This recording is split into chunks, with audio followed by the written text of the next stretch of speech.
ঘৰত যাব নেকি? ঘৰত গেল কোনে নিব? কিয় আপোনাৰ ল'ৰা ছোৱালী নাই? আছে ল'ৰা আছে। কি নাম ল'ৰাৰ? এটাৰ নাম জাহেৰ, এটাৰ নাম সফেদ। আপোনাৰ নাম? ৰাবিয়া বেগম।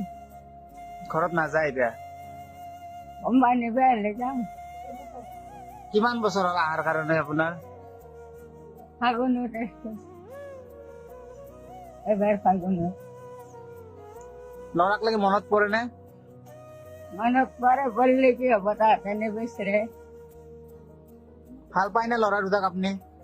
মোবাইল পাও। এটাৰ বোলে অসুখ হৈছে।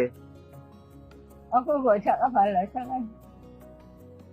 আপোনাক মই পুৰণা ঘৰখন দেখাব লৈ যাম, যাব নেকি? বিদ্যা ক'ত ঘৰ? বিদ্যাত না? বেটা যাব না মোৰ লগত ঘৰখন চাবা আপোনাৰ? এইবাৰ যদি ঈদত আপোনাক ল'ৰাই নিবা আহে, যাব না? নিবে হলে যাম। আপোনাৰ মন্ত্ৰী কৈ না নিবা আহিব বুলি? মনতে কয় গাছেৰ তো আলিয়াৰ আসবো, সেটা আৰ নাই। ছোৱালী আছে নেকি আপোনাৰ? চলে নাই। নিজৰ ঘৰখনত ভাত খাবাৰ ইচ্ছা যায় না আপোনাৰ? এটা ভাতে থেকে খাইয়ে